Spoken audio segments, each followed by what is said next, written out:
Hi guys! Welcome to my mini vlog! So, may skincare routine tayo! Tara! Hindi, clip lang natin to. Another one.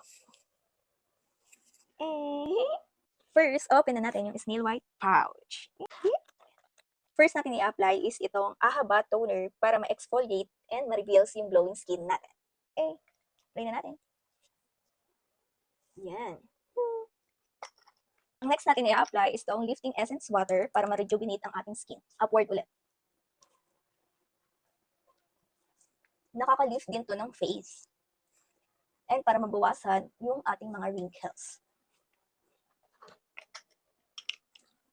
After lifting essence water, nag-apply ako nitong double boosting serum ng Snail White. Ito para ma-minimize or ma-visible yung ating mga pores. Apply upward again.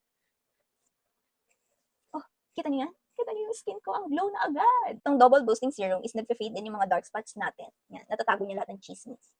Next, itong Snail White Gold. Ito naman ay para ma-restore and ma-lift yung younger skin natin. Yes, para looking younger. Ano na te, di ba? Nakaka-glow ng skin talaga tong Snail White. Kaya 5 years ko na itong ginagamit. More than 5 years, I mean.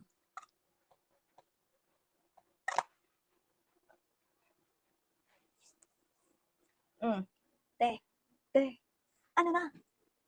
Oh, oh, oh, oh. Next is itong anti-aging day cream nila. Ito naman is to boost your skin radiance. Yan. Ito na yung pinaka-last ko na ina-apply ko sa face. Sino ka dyan?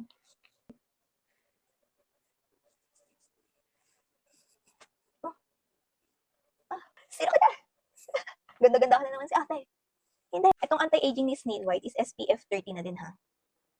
Ang pinakahuli ko ay 24 hours lip serum. Kahit matutulog na tayo guys, mag-lip serum tayo para hindi ma-dry yung ating labi. Ang ganda.